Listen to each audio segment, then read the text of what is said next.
my Edo people, I greet you now. I welcome you come inside Edo. Inside Edo na platform where we say they bring all the things where they share for Edo State, come they give on. The things where we state government don't do for us.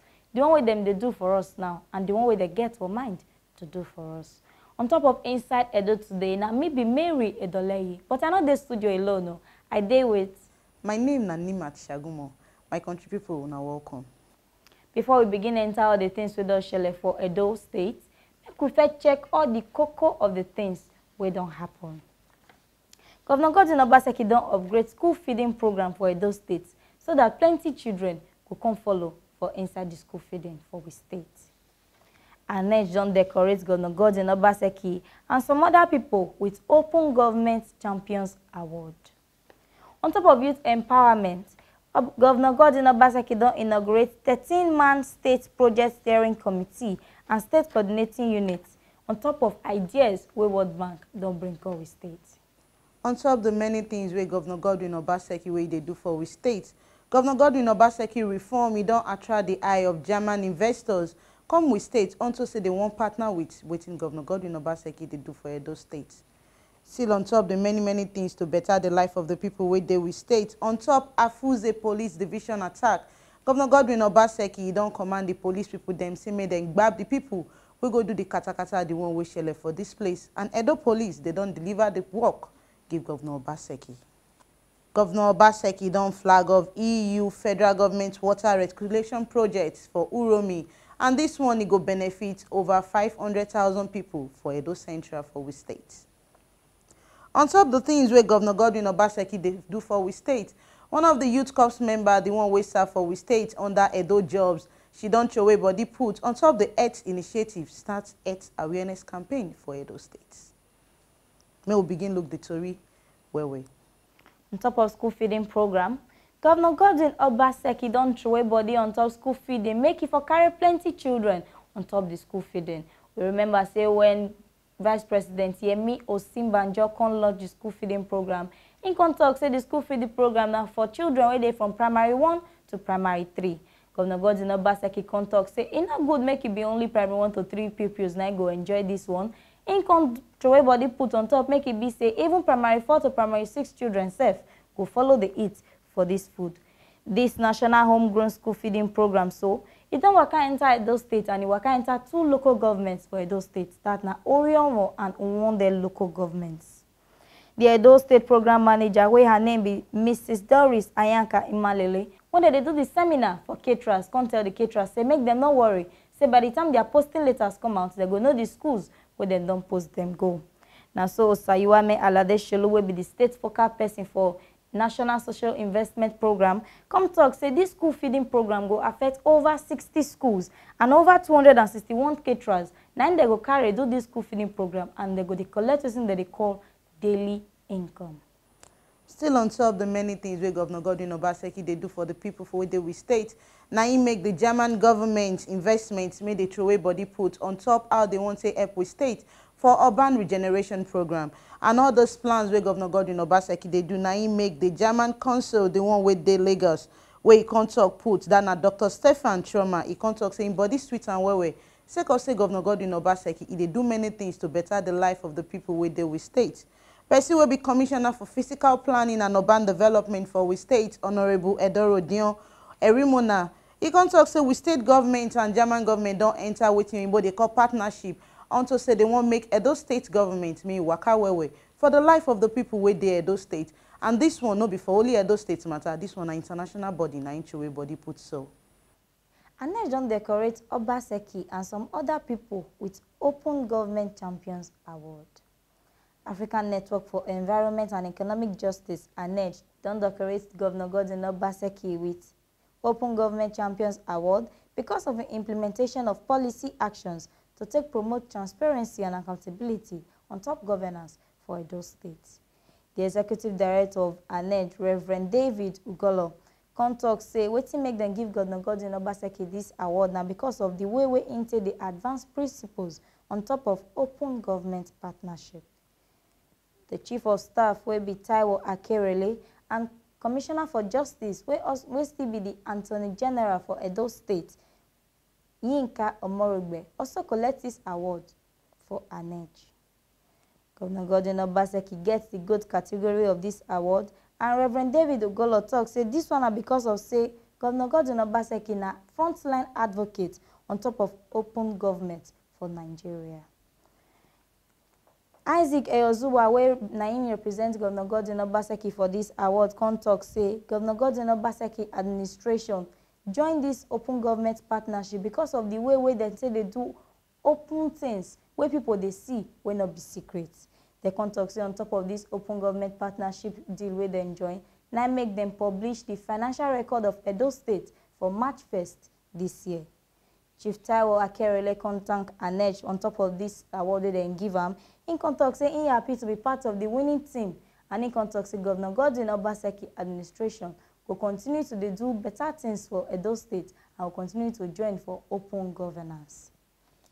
Still on top waiting the shell for inside Edo.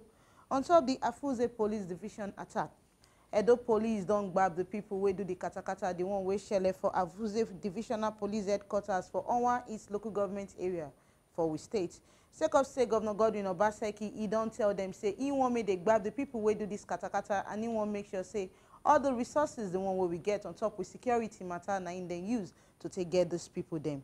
And on top this one, now you come make with state police command come make sure say they grab the suspect them, and then talk say they go parade them very soon, and they go make sure say their eye you see what in body call justice. Crusoe Saige will be the special advisor to the state governor on top communication matter. Now in talk say sake of say the government of Governor Godwin Obaseki now on top security and the life of the people where they will state. Now you make them throw away body put well to make sure say all the people who do this katakata, they grab them and they go face what in body call justice.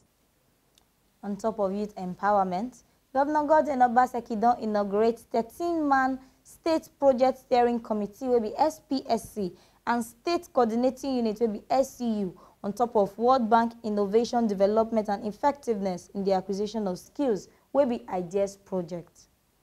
When Governor Godwin Obaseki inaugurates this committee, in contact say in administration don't engage with both local and international agencies to take source for more resources to develop the capacity of young people for we state, make them fit the get work for better place. Governor Godwin Obaseki talk say United Nations don't work out through World Bank to take support Federal Ministry of Education and federal government and even some selected states self to take promote technical and vocational education for Nigeria.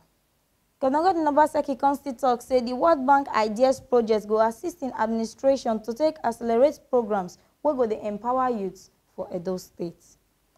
Governor Godwin Obaseki talk say with state governments don't they build Government Science and Technical College, will be GSTC, with the support of some partners, and this Ideas Project will come make Edo State begin waka on top the rehabilitation and building of other technical colleges. The other technical colleges where Governor Godwin Obaseki talk say in one build 9B Egwa Hall for EC, where they for one their local government. Technical College for Ira, where they for Eastern Central local government, and Technical College for Igara, where they for Akoko Edo local government.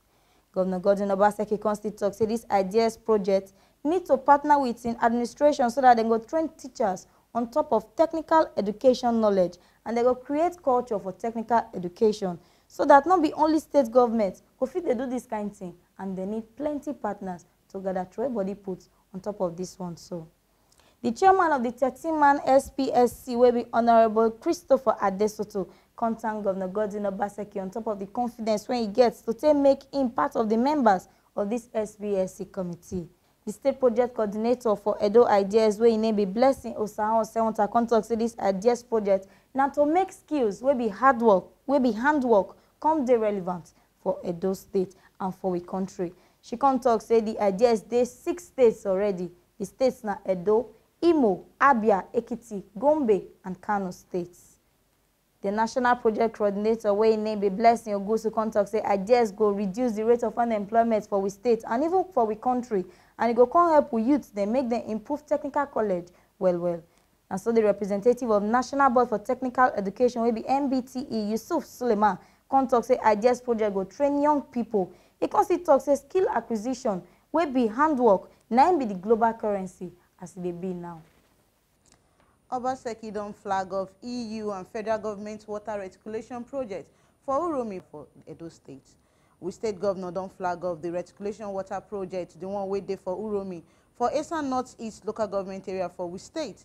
And he talks say this one, he go provide portable water for the people wey dey this area for we state. Sake of say they need water to do many things for their place. Now he make the Minister of Budget and National Planning, Senator Udoma, the one wey be say na in director for the ministry, now he can represent him. That na Mrs. Elizabeth Egariva. He can talk say this project it go complete in 6 months' time. And Governor Godwin Obaseki can make them understand for the area for Uromi. Talk say this project for the sustainability will be say it no go end now. It will continue for future and no be say anybody will come tomorrow. No go see this water use. Now go make them give them meter and they go pay shekele money to enjoy this kind of thing for the area for Esan. Now he can make Pa Michael Igbire Mole will be the Odion Were of Idimwe Gala for Esan. He can talk say everybody sweet am and the people where they the area. Sake of say this water, it go help the people where they Uromi for Edo States. And still on top of the better to say Governor Godwin Obaseki they do. Now in contact assure Edo people say in they already put ogbonge plans for ground to take stop wetin they call glaucoma when they come they celebrate World Glaucoma Week.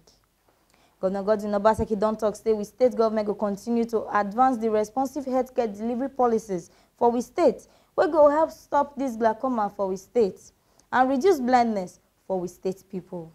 Governor Godwin Obaseki talk this one for the commemoration of 2019 World Glaucoma Week, where they share every year. Now, World Glaucoma Association and World Glaucoma Patient Association, now they organize this World Glaucoma Week. We Governor can talk say, as what they mark Glaucoma Week, he want to assure Edo people for Edo State, saying administration not they work already to make sure say efficient healthcare delivery day ground to fight this glaucoma sickness. Governor Godwin Obaseki can talk say state government will continue to put the well-being of Edo people as #1. Him talk say glaucoma na be the second thing where they cause blindness after cataract. In can talk say this one go receive responsive policies to remove this glaucoma come out for Edo State.